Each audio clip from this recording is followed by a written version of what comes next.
ريجيونال، فليتفضل مشكور.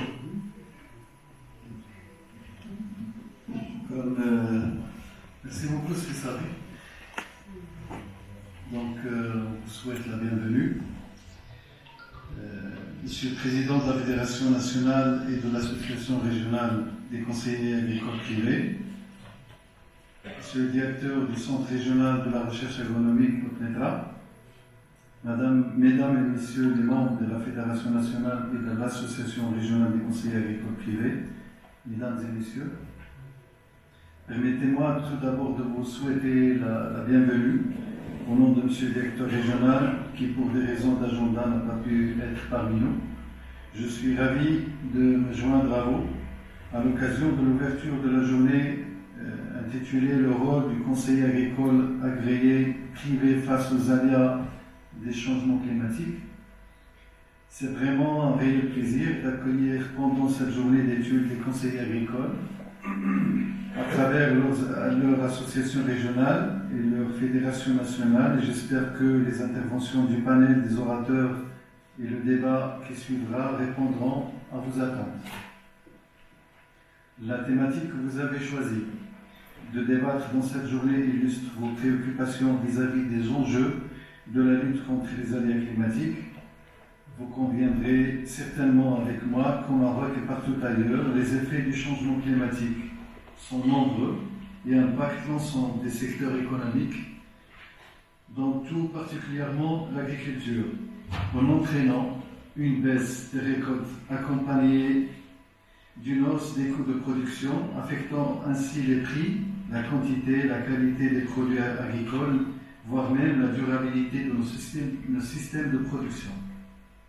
En vertu des dispositions de la loi, vous êtes investi de plusieurs missions à l'effet de prodiguer le conseil et de l'encadrement technique et technologique dans les domaines liés à l'activité agricole, c'est-à-dire que par votre accompagnement des agriculteurs et de la profession, en complément de l'offre publique en la matière, vous contribuez à la modernisation de l'agriculture et à l'amélioration de sa productivité et de sa valeur ajoutée. Néanmoins, comme vous le savez, cette agriculture est très vulnérable aux aléas des changements climatiques. Les liens de causalité entre changement climatique et agriculture sont multiples et interdépendants.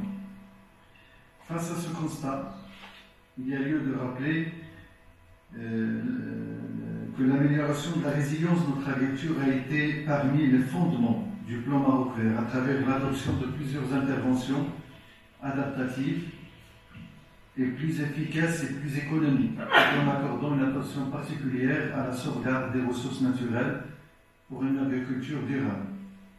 Le déploiement de ces mesures a engendré des effets positifs sur l'environnement à travers notamment des mesures d'atténuation, telles que les programmes de plantation fruitière, la rationalisation de l'usage des engrais et des pesticides, la gestion des déchets agricoles et des mesures d'adaptation, en l'occurrence la mise en œuvre de projets agricoles solidaires inclusifs dans le cadre du programme Pilier 2, le programme national d'économie d'eau d'irrigation, le FDA, les subventions accordées dans le cadre des FDA et la recherche agronomique bien sûr. Pour permettre la mise en œuvre de ce programme, le plan Maroc Vert a drainé depuis sa mise en œuvre en 2009 d'importants financements.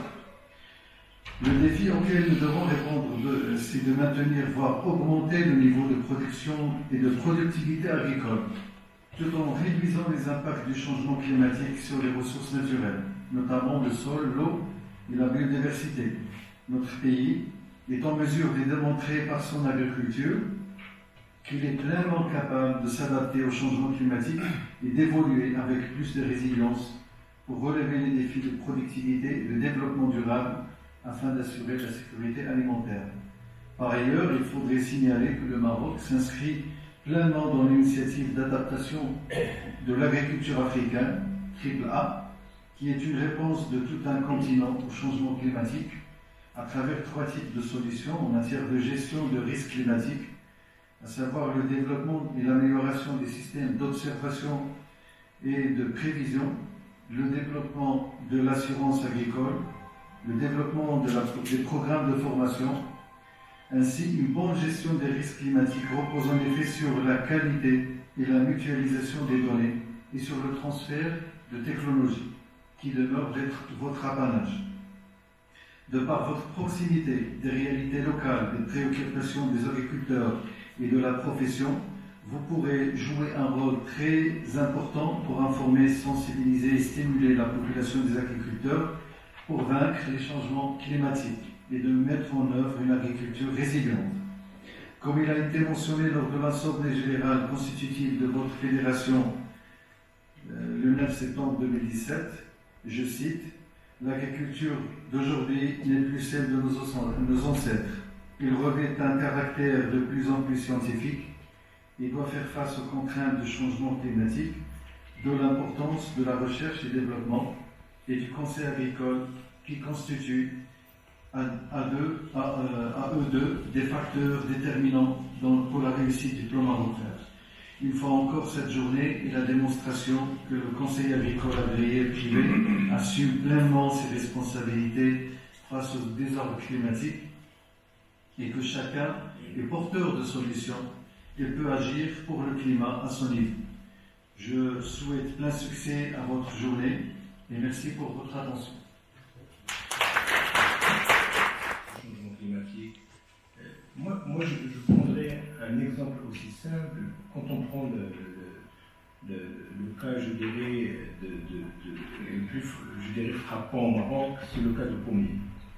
Le pommier au niveau du sol. Je pense qu'aujourd'hui, il n'y a peu ou pas de pommiers dans la plaine du CIS. Pour des raisons que vous connaissez, d'augmentation de la température. Et face à ce genre de situation, moi je dirais quel rôle peut jouer un conseiller dans ce genre de situation, que ce soit en termes de choix variétal, que ce soit en termes de conseils en matière de conduite, que ce soit parce que c'est des investissements importants.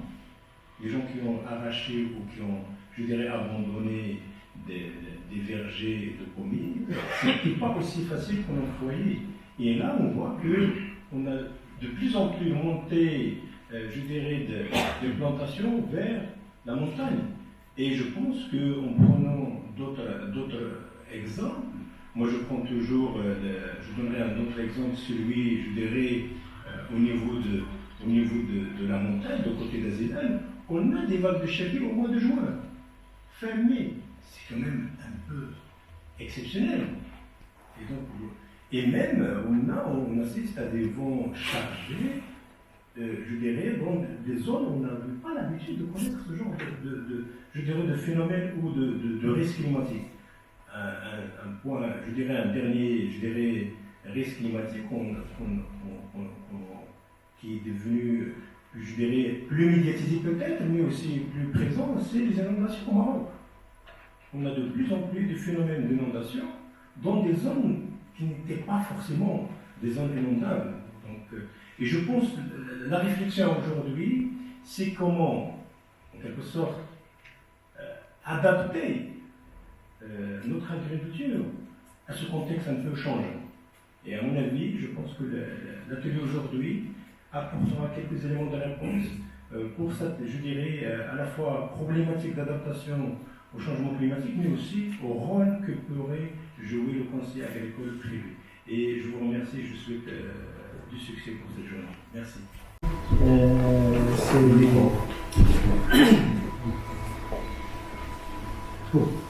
Ça va? Pour partager avec vous cette présentation sur le changement climatique.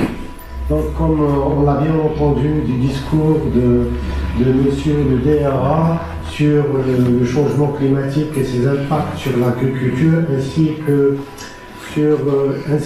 à partir du discours de monsieur le président de la FICAP sur le pommier et le changement des états géoclimatiques qui sont en fait la conséquence du changement climatique. on sort avec une conclusion que le changement climatique il est maintenant perceptible et décisif au niveau national et territorial. Alors ce changement climatique se manifeste dans le domaine agricole par la variabilité croissante des paramètres climatiques, notamment la température moyenne et la pluviométrie moyenne. Elle se manifeste aussi par la mobilité spatiale des événements climatiques et maintenant on voit ces phénomènes extrêmes se déplacer au niveau territorial. On le voit aussi au niveau de l'instabilité du calendrier climatique, notamment le calendrier du début et fin des saisons de pluie. L'apparition de fréquentes maintenant d'événements paroxystiques, notamment par exemple, on l'a cité, Monsieur le Président Foncier, notamment par la propriété.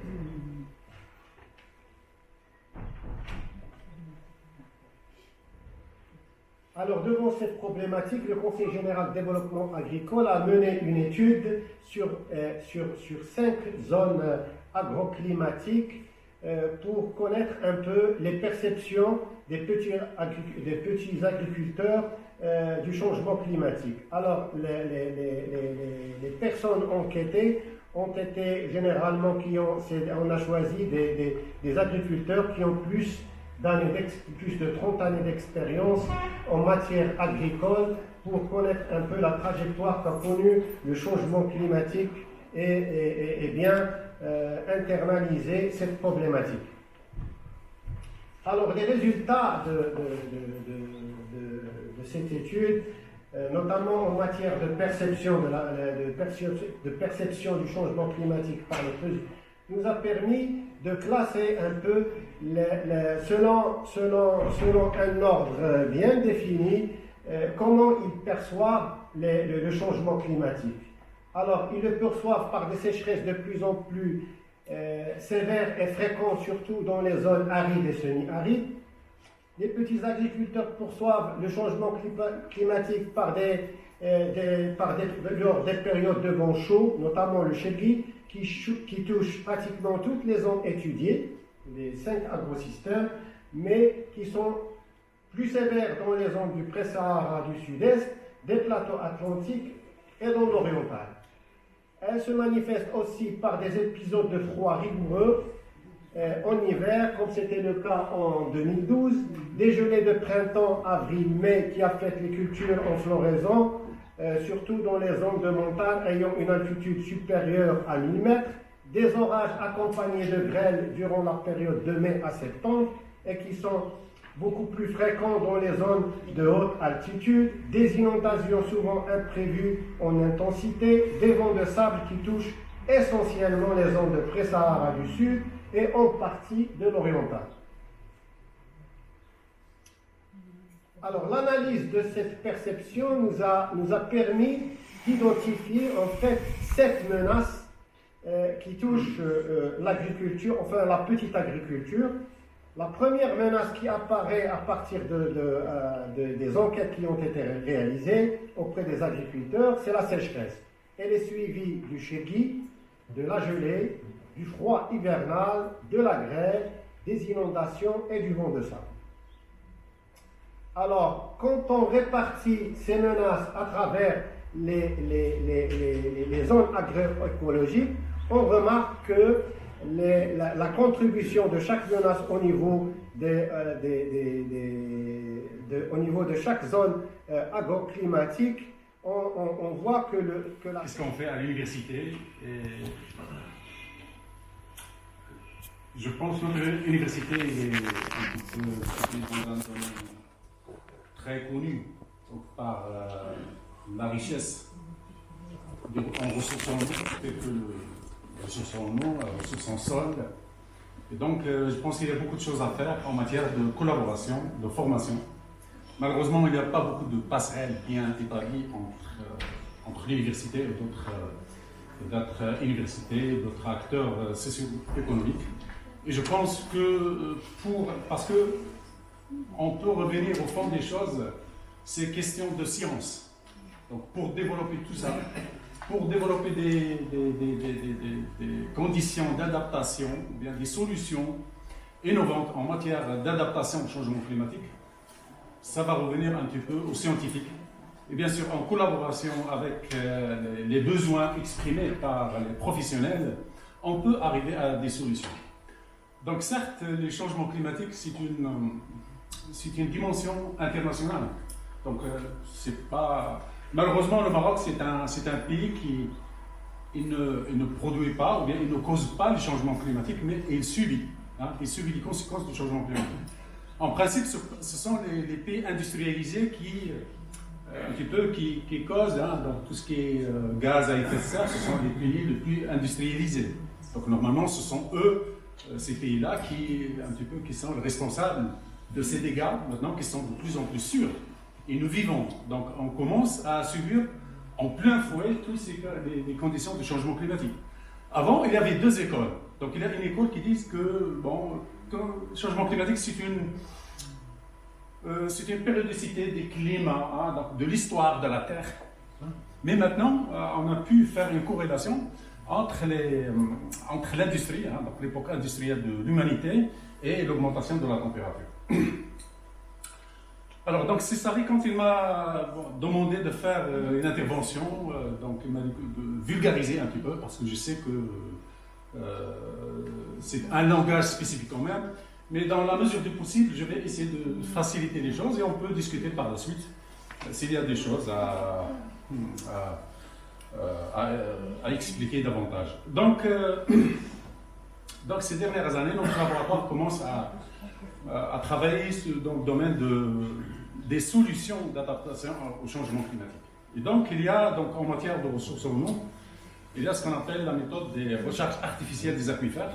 Donc, en arabe, Tat'im Istina'i lil Fawsha al-Ma'iyya.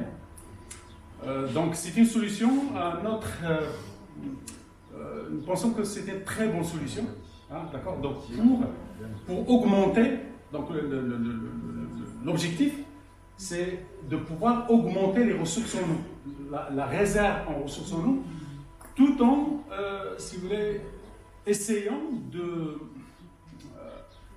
d'exploiter ou bien de bénéficier de ce qu'on appelle les phénomènes extrêmes qui accompagnent les changements climatiques, tels que les inondations. Donc c'est ça l'objectif. Donc on a un excès qui vient limiter dans le temps et l'espace. Ce sont les crues, ce qu'on appelle les crues c'est très rapides, éclairs, les crues éclairs. Donc, on va dans certaines régions, on avait par exemple, je ne sais pas, les précipitations, par exemple, en moyenne, nous avions par exemple 400 mm par an. Maintenant, on voit que ces 400 mm tombent une semaine ou un mois. Mais c'est sûr que le cycle de l'eau au niveau global, elle reste le même. Donc, ce sont un petit peu, c'est la répartition dans le temps et de l'espace des précipitations qui ont changé. Mais la quantité de précipitations reste la même. D'accord. Donc le cycle il est fermé. Donc c'est seulement cette répartition dans le temps et l'espace qui a été bouleversée par les conditions du changement climatique. Bien, et donc à travers cela, donc on va essayer de montrer ça par un exemple que nous avons fait. Donc le plan d'exposé, donc ressources en eau, changement climatique, recherche artificielle, donc c'est une solution d'adaptation, cas d'étude. Donc je vais parler un petit peu entre-temps de quelques cas au niveau de notre région, au niveau de Mnasra. Donc on voit bien le stress hydrique, ce qu'on appelle le stress hydrique, c'est un petit peu la répartition au niveau global des régions qui utilisent une ressource beaucoup plus importante que celle des ressources renouvelées. Donc, et on voit bien que, par exemple, la région MENA, la région nord-afrique et arabe, donc tout ça, donc c'est Moyen-Orient. Donc, si vous voulez, ce sont les pays les plus touchés par ce qu'on appelle le stress hydrique. C'est-à-dire qu'on utilise plus qu'on peut avoir. Ça veut dire qu'on puise dans les réserves stratégiques. On puise, donc si on continue comme ça, à un certain moment, on va plus trouver d'eau, d'accord, donc tout simplement. Donc voilà, on voit le niveau pluviométrie dans les principales plaines et principales aquifères au niveau du pays, hein, d'accord, le Haus, Souss, Seyss. Alors, tout ça, les agriculteurs connaissent bien les territoires. Ce sont des territoires donc, qui sont très riches en sol. Hein, donc les plaines, on parle de plaines de Souss, plaines de Haus, plaines de Seyss. Hein, d'accord, donc ce sont des plaines très riches, ayant des qualités très très importantes en sol. Et en plus de ça, on a des ressources en eau normalement. À l'époque, maintenant c'est plus le cas. On avait des ressources très importantes en matière de, surtout les eaux souterraines. Donc on a des aquifères, hein, de très bonnes caractéristiques, hein, d'accord, donc que les agriculteurs utilisent bien sûr pour, si vous voulez, pour l'irrigation, ainsi de suite.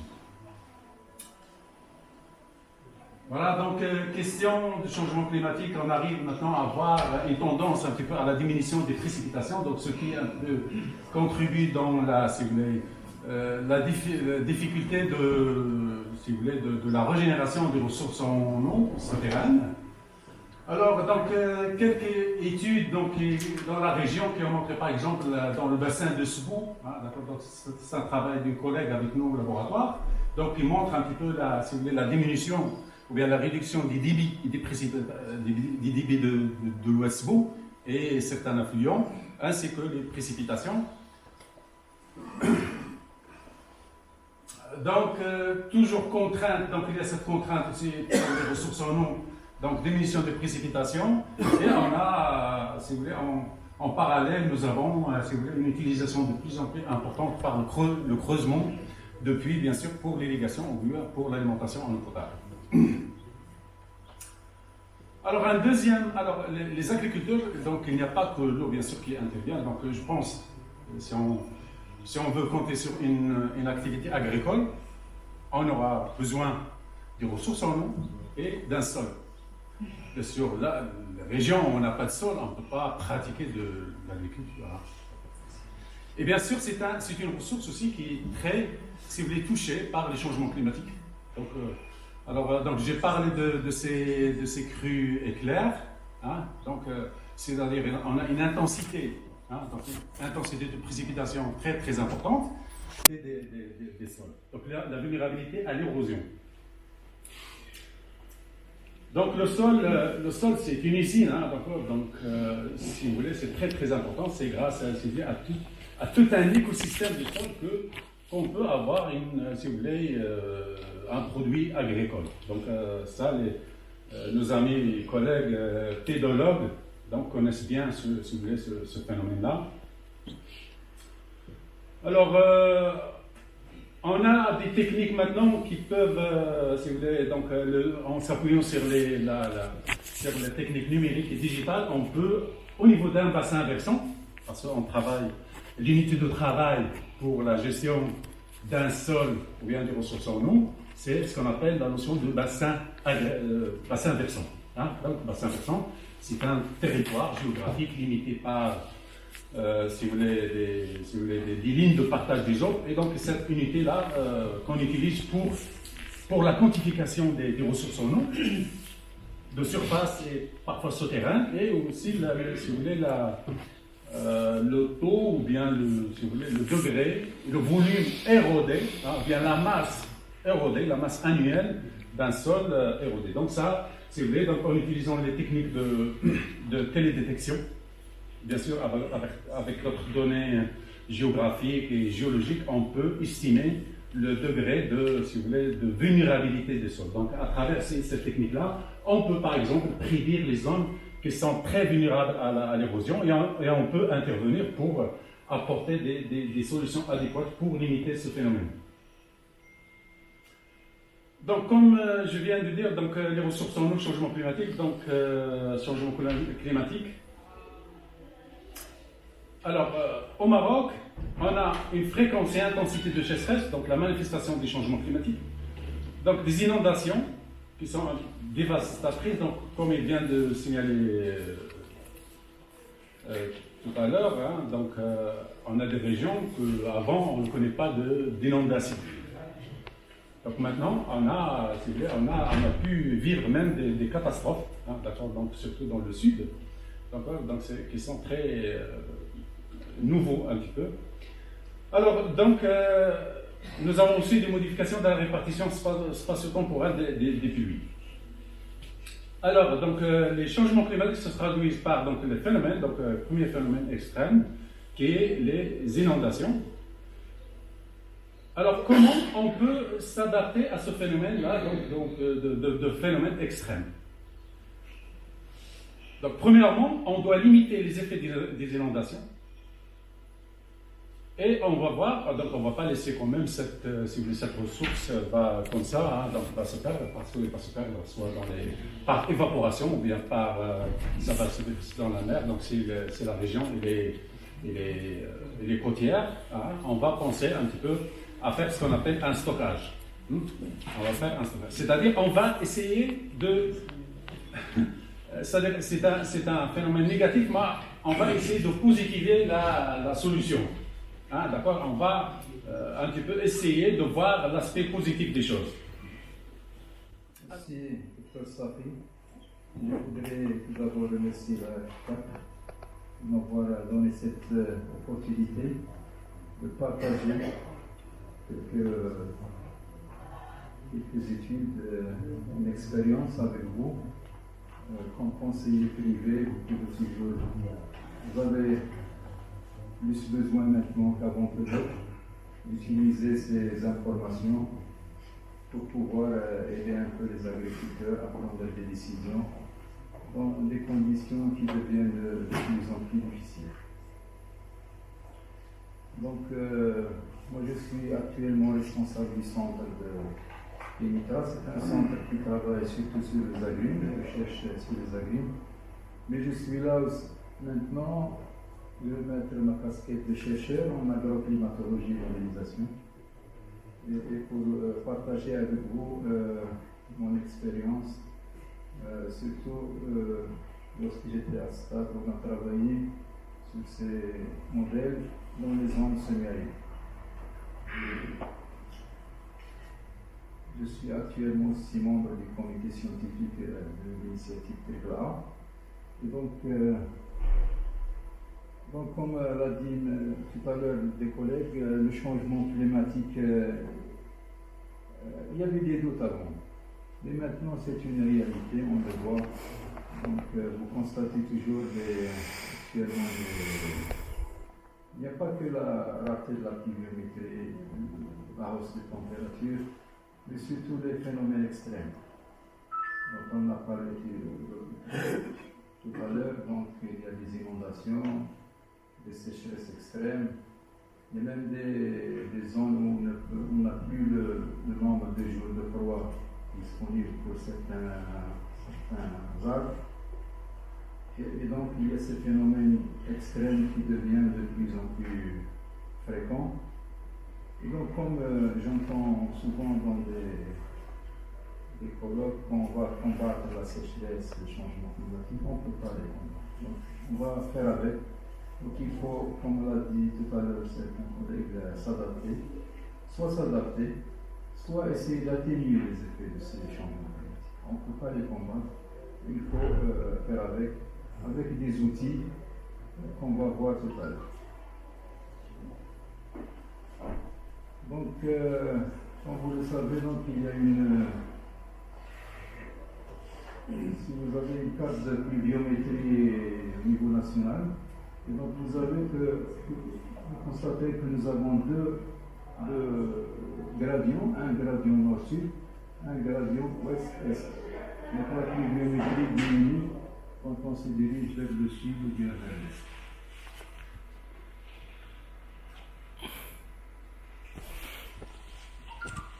Donc les quantités de pluie annuelles donc reçues au niveau en général sont très variables et connaissent de grandes fluctuations dans le temps. Vous voyez des coefficients de variation très élevés. Difficile donc de travailler des conditions. Ça veut dire que quand le coefficient de variation est élevé, ça veut dire qu'il y a de fortes variabilités entre années. Donc il y a une année, des années qui ne ressemblent pas, et il y a ce qui est difficile et grave un peu, c'est que la tendance est vers la baisse. Je vais vous donner un exemple ici bien sûr d'une région où on travaillait avant, mais juste pour comparer 2 années qui se suivent, vous allez voir que la distribution est totalement différente. Donc, difficile d'opérer dans ces conditions difficiles. Donc, c'est un des outils pour pouvoir déjà comparer entre régions, c'est ce qu'on appelle les déciles. Donc, les déciles, vous avez ici en rouge le décile moyen, donc une année moyenne, si vous voulez médiane, mais en statistique, la médiane est proche de la moyenne, mais un peu différente, mais on va dire une année normale, si vous voulez, en rouge. Et donc en 2006-2007, vous voyez que on avait un début. On compare par rapport à une année moyenne. Un début milieu, normal, plus que normal un peu, mais après une sécheresse continue. Jusqu'à la fin, donc une reprise qui n'a pas servi à grand chose. C'était une année très sèche, 2006-2007. L'année avant, c'était totalement le contraire. Nous avons un début déficitaire, mais après, nous avons suivi même le décile 7. C'est-à-dire le décile 7, c'est que vous avez une année très pluvieuse, mais très peu probable. Donc pour nos projets, pourquoi on fait ce genre d'études? Vous pouvez l'utiliser aussi. C'est très simple. Si on a un projet à mettre dans une région, on ne peut pas raisonner sur un décile 7, 8 ou 9. C'est des années pluvieuses, certes, mais très peu probables. Donc si on veut implanter un projet dans une région, il faut à mon avis travailler soit sur le décile 5 ou bien 3. C'est-à-dire là on a plus de chances d'avoir cette pluviométrie, c'est-à-dire décile 3, ça veut dire 70% de chances d'avoir cette quantité de pluie. Donc une analyse simple de décile peut nous donner une idée sur les projets implantés dans une région ou aider les investisseurs maintenant à avoir un projet dans une région. Donc c'est des études agroclimatiques très simples, mais qui peuvent déjà nous montrer ou nous permettre de comparer une année par rapport à des déciles qui ont été calculés sur 30 années au moins. Donc vous voyez un peu la difficulté dans laquelle opèrent nos agriculteurs et nos techniciens aussi. Donc pour nos études, on a constaté sur plusieurs années que les années pluvieuses au début sont très difficiles. Et les années secs au début sont normalement des années normales. دونك الفلاحه كيعرفوا هذا الفيلم سيرتو في الشاويه ما عرفتش كيعرفوا هنا كيقول لك تخاف من العام اللي قمقمو خضر القمقم هو لو بيك دونك هو هذا بحال هذا اللي كيكون شي عام يعني فيه من بلوفيوميتري بلوس كو لا نورمال في الديبي في سبتمبر اكتوبر كيكون صعيب مي دونك فويي ان بو هذا لو جور d'études très simples qui peut nous aider à comprendre une région dans laquelle on peut opérer. L'indice d'aridité. Moi, je vous donne des cas pratiques, des indices opérationnels qu'on peut, si vous voulez, avec les conseillers, faire des formations après pour pouvoir les utiliser avec des cas pratiques. Donc l'indice d'aridité, normalement, c'est la pluviométrie sur le TP. Donc il est compris entre 0 et 1. Quand il s'approche de 1, ça veut dire une année, on est dans une année, des conditions pluvieuses, humides. Quand il s'approche de 0, c'est qu'il est aride. C'est normal, hein? Pluviométrie sur le TP, ça veut dire que si le TP est très élevé, ça veut dire qu'il y a beaucoup d'évaporation. Donc, ce qu'on a constaté, c'est que l'indice d'aridité, il change aussi. Il a changé avec le temps. Où il y a eu ce qu'on appelle l'agroclimatologie une cassure. Une cassure quand les années 80, les sécheresses des années 80. Donc à partir de l'année 79 et 82, il y avait une cassure. La cassure, ça veut dire qu'on avait un type de climat avant où il y avait un indice d'aridité de 0,44 et on est allé vers un autre climat où l'indice d'aridité de 0,26. C'est-à-dire on est passé d'un climat subhumide, si vous voulez, à un climat semi-aride. Et ça stagne à ce niveau. C'est un indice aussi très important à utiliser pour voir un peu dans quelles conditions on est en train de travailler. L'indice de précipitation standardisé, c'est un indice qui renseigne un peu sur les sécheresses. C'est aussi un indice simple qu'on peut calculer. Et quand il est négatif, c'est qu'il y a sécheresse. Quand il est très négatif, c'est qu'il y a sécheresse extrême. Quand il est positif, il y a une année normale ou humide. Pourquoi on l'a utilisé? Pas pour voir un peu la tendance, mais parce qu'il est très lié au rendement. À la prédiction de rendement, on peut utiliser cet indice, c'est-à-dire quand on a un indice positif, ça veut dire qu'on aura des rendements importants. وخاطر تشوفوا des rendements 30 ou 25, c'est des rendements moyens, ماشي potentiels. Donc c'est la moyenne d'une région. Donc quand on a des indices positifs, on peut déjà, vers le mois de mars, voir que nous aurons des bonnes années. Et c'est important aussi pour prendre les décisions d'importation ou non des céréales. C'est un indice qui fluctue aussi beaucoup. Ça veut dire qu'il y a, quand il est négatif, il y a toutes ces années, c'est des années de sécheresse. Oui. Et ce qu'on avait constaté dans les années 2000, c'est que la sécheresse s'installe dans ces régions semi-arides. C'est que l'indice, il était toujours négatif. On peut l'utiliser aussi en intersaison pour voir un peu est-ce qu'il y a des sécheresses fréquentes au niveau de l'installation, début du cycle ou bien en milieu de cycle. Malheureusement, on avait vu que il y avait des sécheresses plus fréquentes au milieu de cycle. Ce sont les sécheresses les plus difficiles. Mais le début, c'est pas grave. Mais quand la culture est installée, on a des sécheresses, donc c'est difficile. Alors, un autre paramètre qui est très important, c'est ce qu'on appelle les premières pluies significatives. Les gens connaissent, vous avez beaucoup d'expérience sur le terrain, vous connaissez que les agriculteurs ont toujours cette question qui se pose. Quand est-ce qu'ils bassinent?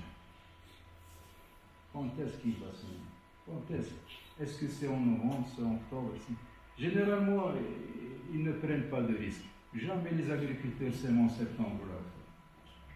Au moins, ils ont un comment on dit ça, un modèle en tête.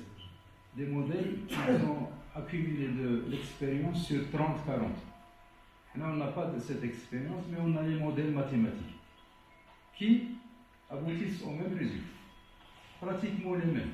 On a vérifié, donc c'est les mêmes. Donc, c'est des outils qu'on peut utiliser pour apporter de l'aide à la décision aux agriculteurs. Donc, on va voir cet exemple. Comme j'ai dit, la première pluie significative est définie comme étant la première occasion après le 1er octobre. Donc, on considère que les pluies de septembre ne sont pas très efficaces. Où on reçoit une quantité de pluie suffisante pour le déclenchement à la fois de la germination et de la levure. Cette quantité reçue pendant 10 jours qui se suivent. Et généralement, quand les 10 jours qui se suivent, il n'est pas très efficace. Donc, il faut qu'il y ait au moins 4 journées pluvieuses, c'est-à-dire 10 jours. Les données pluviométriques journalières sont nécessaires. Donc, on a besoin de données journalières, machine des cadres ou la mensuelle. Pour faire cette analyse, les premières pluies significatives sont calculées pour chaque année de la période considérée à travers le logiciel climatique Insta. C'est gratuit sur le web, on peut le télécharger. Les résultats sont par la suite exprimés en termes de probabilité. C'est-à-dire on va analyser 30 années ou 40 années, on va voir quelle est la probabilité d'avoir les conditions de là, 25 mm pendant 10 jours avec 4 journées pluvieuses. Et après, on va faire la probabilité et voir la région, quelles sont les probabilités d'avoir les quantités. Les dates de semis à préconiser. Donc il a une probabilité forte d'avoir les quantités. En novembre ou la octobre, on va voir que ça change entre les régions. Je suis prêt à donner des formations bénévoles à l'INSTAS. Donc on a comparé, on a fait le travail entre le brachet et les espaces. C'est des régions qui sont distantes à 30 km. Comment lire le graphe? Alors c'est l'analyse à 30 années de données.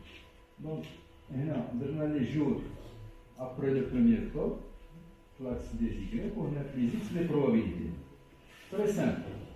Donc, il faut raisonner à 70% de chance ou plus. Donc, il a fait le même niveau de probabilité.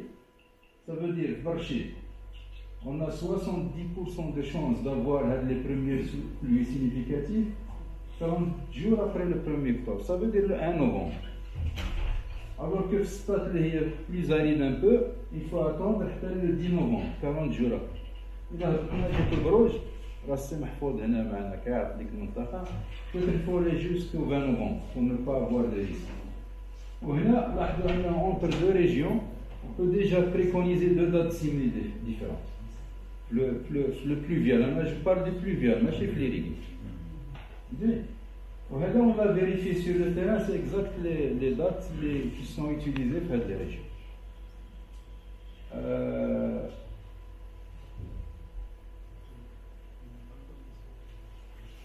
Voilà, donc là le principe des premières pluies significatives, à partir des données climatiques journalières sur une grande période, on peut faire ressortir des recommandations pratiques sur le terrain avec les dates de semis des cultures par région. On peut spatialiser cette information si on a les données d'une région, on peut spatialiser sous forme de carte si vous voulez et voir les régions qui doivent semer le plus tôt que d'autres. Voilà.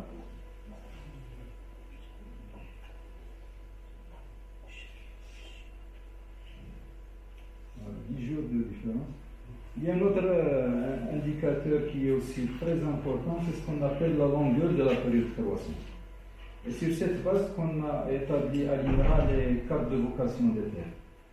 Donc c'est la longueur de la période de croissance, il est calculé à partir de la pluviométrie, les températures et l'évaporation.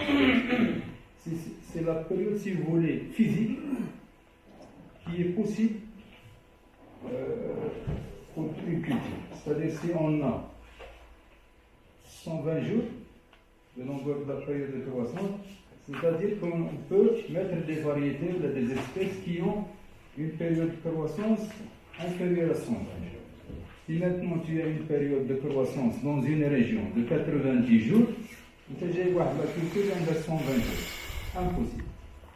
Voilà, donc c'est l'intérêt de cette utilisation ce qu'on appelle LGP, en anglais Length of Growing Period.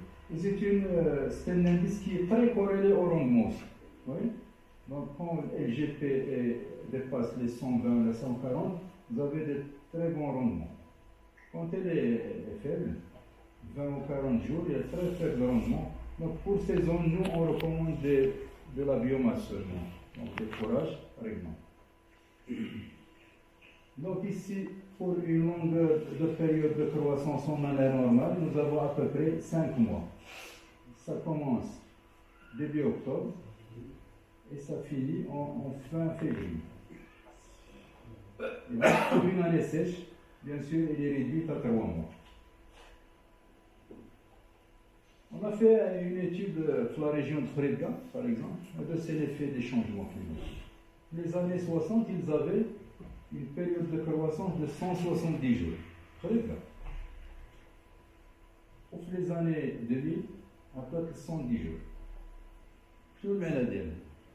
On ne peut plus mettre des cultures qu'on cultivait avant. On a vérifié sur le terrain, les gens mettaient beaucoup de blé dur avant. Maintenant, qu'est-ce qu'ils mettent sur le terrain? L'orge. L'orge a un cycle plus court. Mais j'ai fait,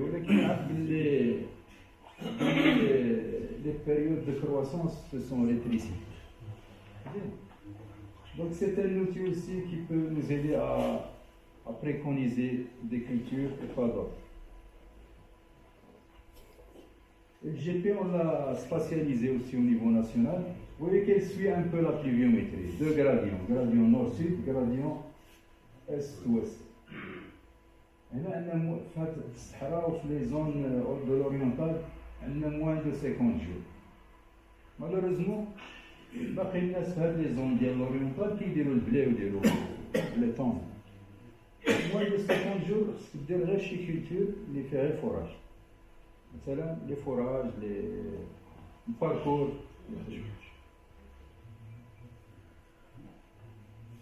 Mais ما كاينش une loi اللي تمنع شي واحد باش يدير شي حاجه فهمتي كاينه ولكن هو كيدير.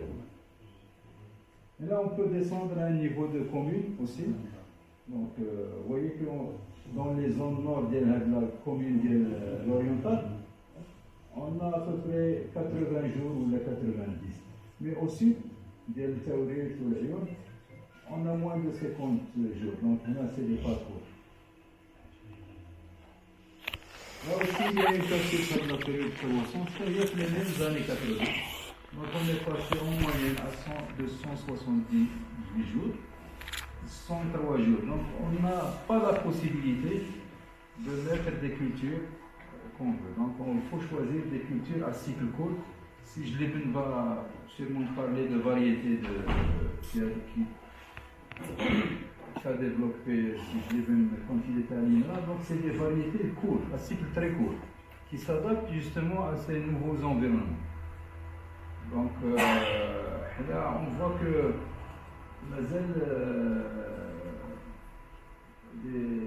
des céréales ou des cultures, des grandes cultures viennent de l'Europe avec des cycles courts, des cycles longs et qui ne vont pas s'adapter à ces environnements. Les modèles de simulation, modèles de croissance sont aussi importants. On les utilise pour la prédiction des rendements, donc c'est un modèle Cropsys qu'on peut aussi utiliser pour voir un peu, surtout pour vérifier, on va voir qu'on a vérifié avec ça les dates semis aussi. Vous voyez qu'on l'a utilisé avec différents scénarios et on a testé. Et le modèle, l'avantage, c'est quand on limite les moyens, c'est-à-dire on n'a pas besoin de faire les essais partout. Avec le modèle tourne coordinateur, il doit être calibré. S'il est calibré et validé, on peut l'utiliser. Au lieu de faire des essais dans différentes régions, on peut les faire sur essai et on fait des simulations de scénarios. Vous voyez que on a testé 3 dates, 15 octobre, 15 novembre, 15 décembre. Une région qui est irriguée. Même si irriguée, quand on tarde les dates semis, on perd le rendement.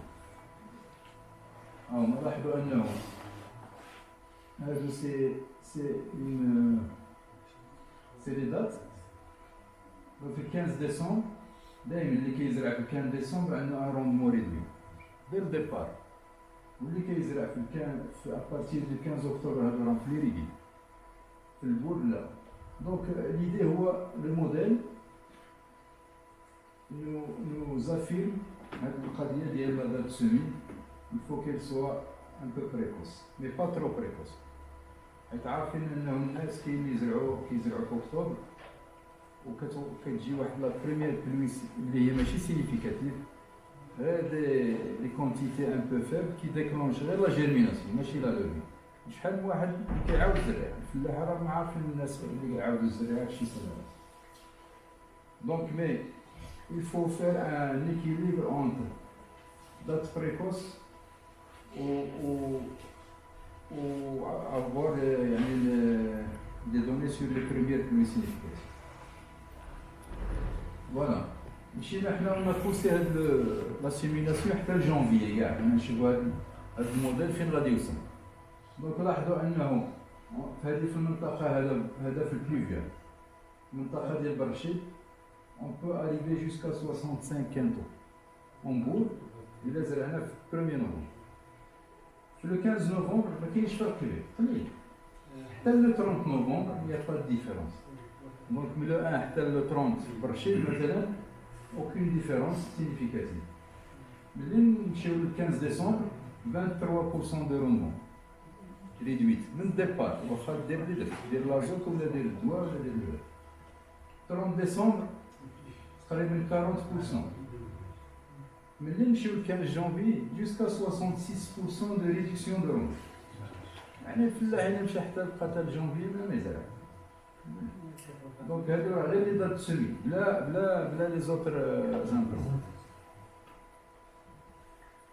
Voilà, donc l'agriculteur en bleu, maintenant on a les probabilités. En termes de technologie, le potentiel, c'est ce qu'on a déterminé avec le modèle.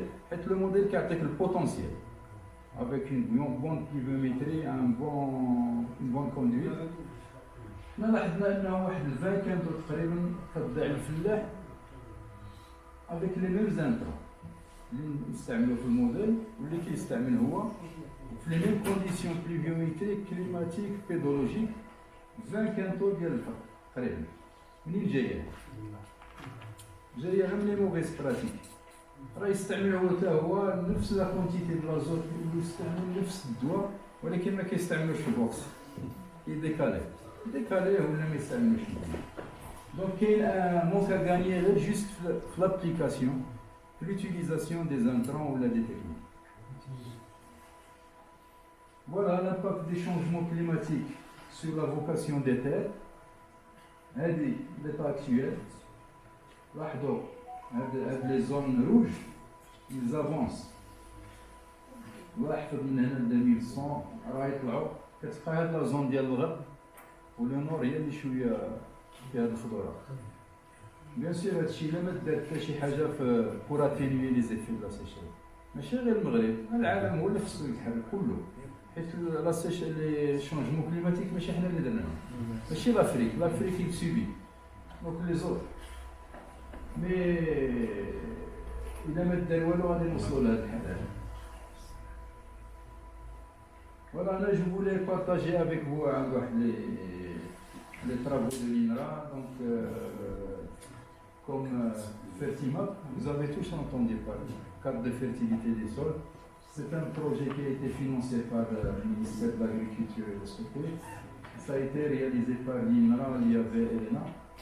Il est sur internet www.fertimap.m. C'est une grande base de données derrière que vous pouvez utiliser comme conseiller agricole privé pour vous et pour les agriculteurs. C'est plein de données et vous pouvez.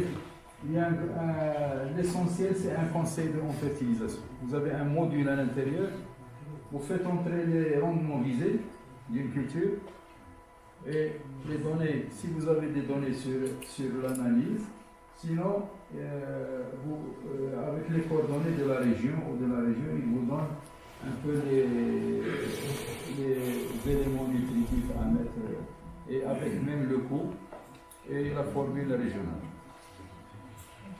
C'est, je pense, Moutmir vient de lancer l'application Atmar. Ils ont utilisé la carte fertilité.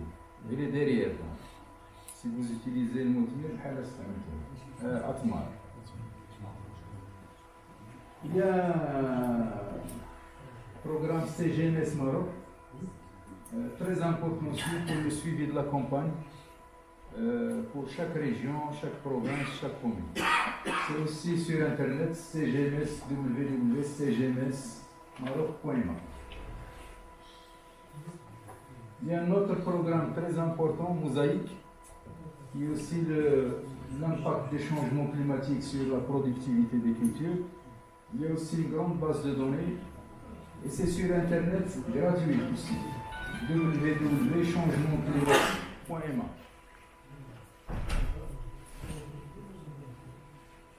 Alors, je voulais juste faire une introduction un peu à une technique qui s'est développée actuellement, Monsieur Midira. Tout court, toutes les conséquences viennent de l'augmentation de concentration de gaz à effet de serre, particulièrement le CO2, donc stocké et il a été libéré par l'activité humaine. Augmentation de la concentration de CO2 à cause des effets de serre, ça fait augmenter la température.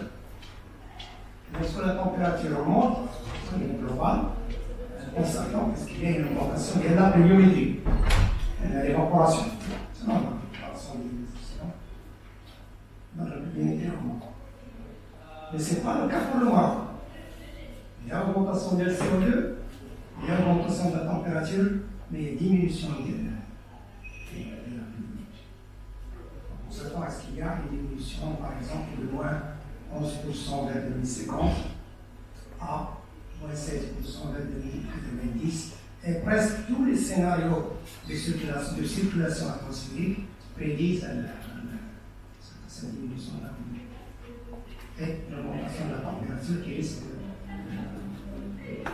d'atteindre jusqu'à 4 degrés à la fin du siècle.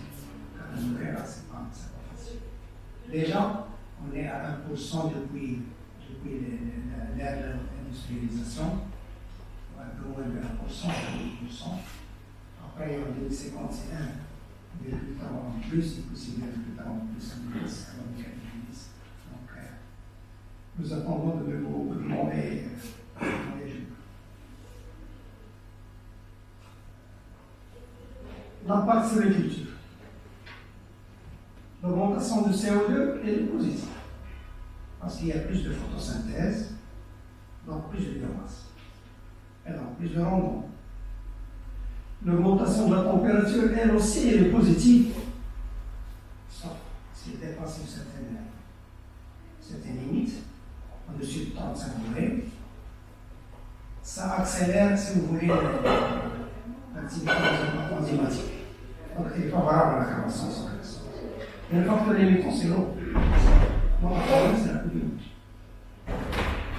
La pluviométrie, l'eau, il intervient au niveau de la photosynthèse, H2O, ça procure le H. Il intervient au niveau de tous les processus physiologiques. Donc, toutes les synthèses se font, presque, se font au niveau aqueux. Donc, il faut de l'eau sur la base pour qu'il y ait la fabrication de l'eau. L'importance de l'eau est primordiale et c'est l'entendé de bien agir. L'impact du changement climatique sur les attitudes délétères. C'est déjà démontré par Hassan Bilanda. Là, nous avons les terres en rouge, sont les terres qui sont les plus touchées par le changement climatique. Et ce sont les terres qui sont les plus utilisées dans l'agriculture. C'est-à-dire qu'il va y avoir tendance à aller vers le nord, vers la montagne. Donc déjà un des impacts, c'est le changement des airs. Le deuxième impact, c'est le changement de la période de croissance, la constriction de la période de croissance. Alors aussi, ça a été démontré par Hassan Bilanda. Mais là, c'est l'effet du changement climatique à long terme. On le constate ici. Alors, à partir de novembre jusqu'à avril, c'est la période actuelle.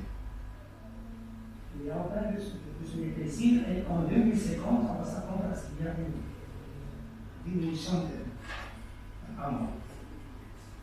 Deuxième partie, on va de novembre jusqu'à mars. Mais vers la fin du siècle, on s'attend à ce qu'il y ait tout en mois.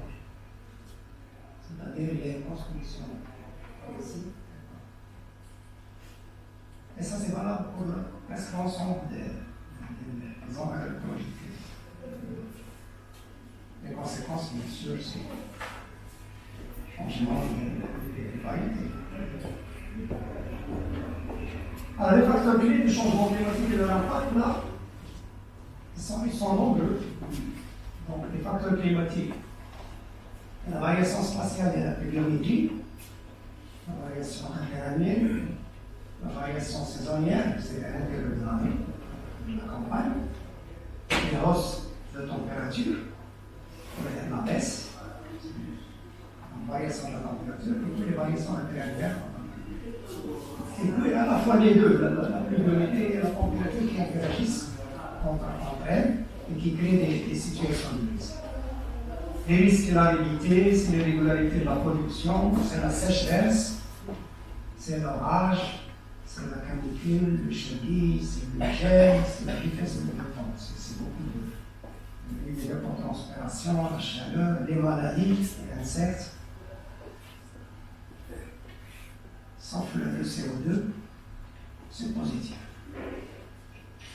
Donc les impacts sont nombreux, depuis la réduction des aires de culture, le déplacement des cultures dans d'autres régions, jusqu'à l'instabilité de la production, les chutes de rendement, les qualités, et la construction aussi de cycles de croissance.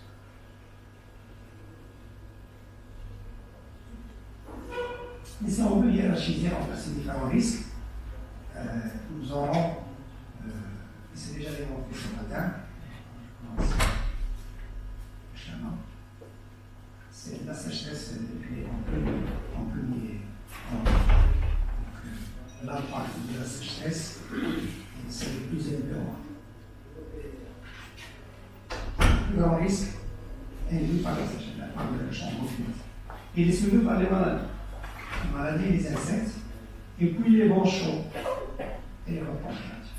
Les vents chauds, c'est-à-dire chéris. Donc, les quatre risques, à eux seuls, c'est 80% de l'ensemble des dégâts causés par le. Ça, c'est des données de ministère de l'Agriculture. Donc, si on veut justement s'adapter sur le plan variété, s'adapter au changement climatique, il faut s'attaquer à ces problèmes.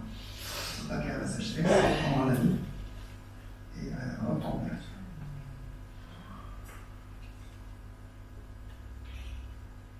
La température et la pluviométrie. C'est le cumul mensuel. Et on peut le faire journalier comme on peut le faire cumul décadaire.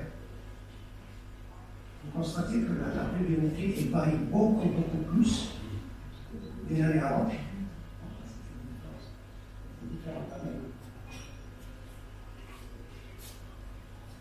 C'est 2009. 2009 ou le 2010, il est très pluvieuse pour la région de la température, ça varie pas. Ça varie. La variation, disons,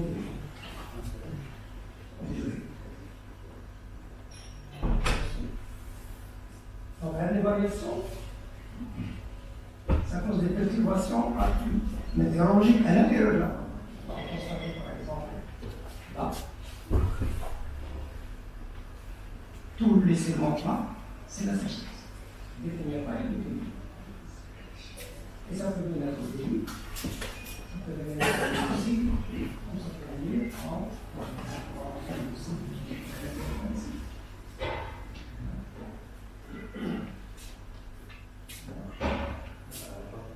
Et il peut y avoir même des nuits.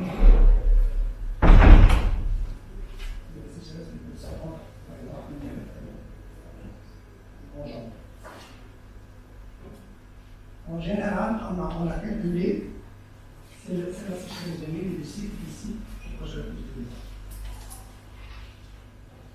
65% de dégâts sur les céréales. Il est suivi par celle du cycle. Fin du cycle, la sécheresse ne cause pas beaucoup de dégâts parce que déjà, fin du cycle, ça veut dire après floraison. Après floraison, la matière organique est déjà mobilisée au niveau des feuilles et des tiges. Il suffit juste de les remobiliser au niveau de produit des graines, ça demande pas beaucoup d'humidité. Donc, il y a un peu d'humidité, donc le poids des graines est élevé. C'est un plus quand il n'y a pas beaucoup d'humidité, il y a un peu de changement. Mais les dégâts, ça va bien. C'est la sécheresse. Donc, c'est la sécheresse. Le milieu du cycle, ce qu'on dit, la sécheresse de fin du cycle, à la début du cycle. Début du cycle, c'est un peu difficile à travailler, mais on peut au niveau des techniques agronomiques, on peut le venir à par exemple, avec le jeu de conservation, par exemple, semer un peu en profondeur. Ce sont des exemples de techniques culturelles qui peuvent permettre de s'adapter à cette chose. Au niveau de fin du cycle, on peut s'adapter par la précocité et la sécheresse, et on peut aussi s'adapter par la possibilité de former le grain dans les conditions difficiles. Et il y a cette variation là-dedans. Il y a la variation, il y a certaines variétés qui peuvent former leur grain, quelles que soient les conditions. C'est des variétés génétiques. Alors, les mécanismes d'adaptation. Les mécanismes d'adaptation, ils sont nombreux. La plante, elle ne peut pas changer son environnement. C'est pas comme nous, les humains. Elle ne peut pas fuir le stress. Et elle ne peut pas se protéger. Des radars, des familiales, elle subit. Elle est obligée de subir. Donc, elle a développé des mécanismes, beaucoup de mécanismes. Parmi les mécanismes, il y a l'ajustement du cycle biologique pour s'accorder avec le cycle météorologique. Donc, vous voyez ici, par exemple, ça c'est un cas pour le rap. La variété, elle s'adapte à cette période-là. C'est la période humide. La période humide, c'est ici après le 5 novembre pour l'arrivée de mars et le 22 mars. C'est-à-dire des variétés qui sont au-delà, qui sont plus tardives et qui ne peuvent pas réussir dans cet environnement. Et il y a la période humide, et puis maintenant, à la zone, c'est la zone, si vous voulez, la frange de temps où on peut faire des travaux du sol. Avec le semi-direct, c'est un peu court. C'est un peu court. On peut être rattrapé par la période humide et ne pas faire le semi, mais ne pas éviter les opérations culturelles. Voilà. Mais avec le semi-direct, on peut gagner un peu de temps. La variété idéale, elle devrait se fleurir au niveau des années. Donc, entre 10 et 15%. Après, elle va continuer la formation des grains sur les réserves du sol. Les réserves limitées. Bien sûr, s'il y a une chute de vie, on va juste améliorer un peu plus la formation des grains, le point spécifique.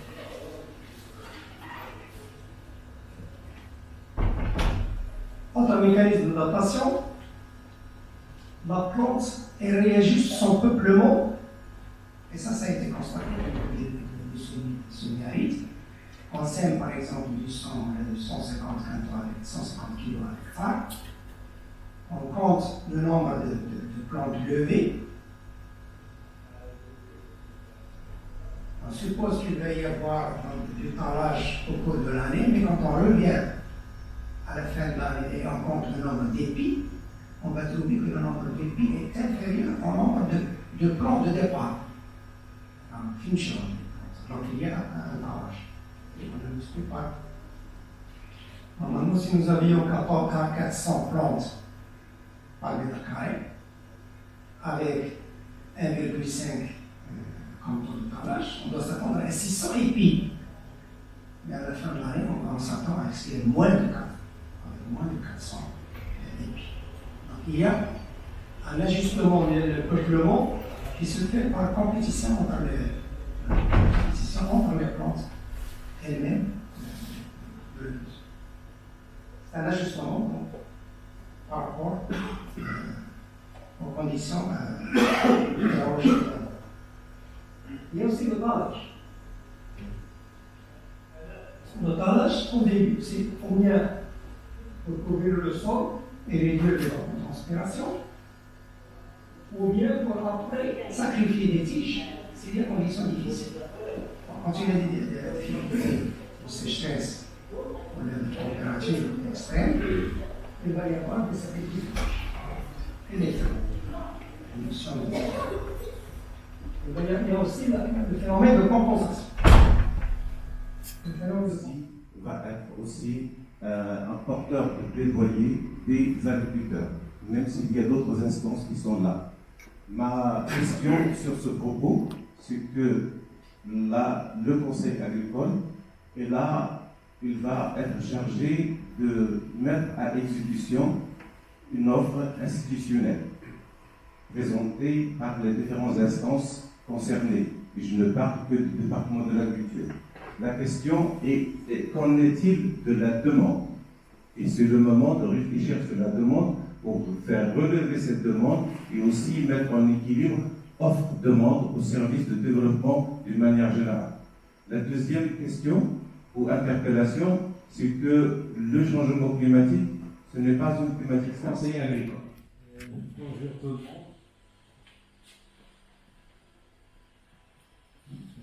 Bonjour tout le monde. Je remercie ces sacrés organisateurs, les participants, l'assistants, tout le monde et aussi les responsables de la DA de nous avoir permis de se réunir dans ce cadre idéal, correct pour une journée de débat, pour débattre une telle thématique qui est d'actualité. Le thématique de changement climatique, c'est le mot changement, il est pesant dans cette thématique. Il y a des changements climatiques, oui. Ces changements climatiques, ils ont conduit au changement de la recherche, les changements dans les résultats de recherche, ils sont là, ils sont exposés devant. Il reste le changement de comportement du conseiller agricole privé ou bien public. C'est le conseiller agricole qui va suivre ces changements pour les mettre en œuvre et les faire bénéficier l'agriculteur et l'agriculture marocaine en son ensemble. Reste une chose qui doit suivre ce changement, c'est le changement institutionnel au niveau gouvernemental, au niveau du département de l'agriculture. Dans ces textes, dans ces textes et ces circulaires qui encadrent l'exercice de la fonction de l'agriculture et agricole, il doit y avoir des changements dans ces textes qui suivent ces recommandations de changement climatique. Et sans ça, ça va rester si je peux dire théorique, ou bien à la faculté de l'agriculteur s'il applique ces changements, ou bien il ne les applique pas, ou bien il sera contraint de les appliquer après tant d'années de perte de rendement. Et merci. Merci Barreau pour cet environnement de développer l'amitié. Je pense qu'il y a des réflexions à faire. Donc ça, c'est par rapport à, je dirais, à la problématique de métier. Deuxième question sur laquelle je veux, je dirais, répondre, c'est par rapport, je dirais, à l'apport, au rôle de conseiller face au changement climatique, je l'ai dit tout à l'heure, mais je pense qu'il y a lieu aussi de renforcer les capacités des conseillers en matière, je dirais, de techniques d'adaptation au changement climatique. Et je pense que c'est ça aussi le rôle de la fédération, c'est d'organiser ce genre de meeting ou carrément des cycles de formation orientés effectivement dans l'objectif de renforcer à la fois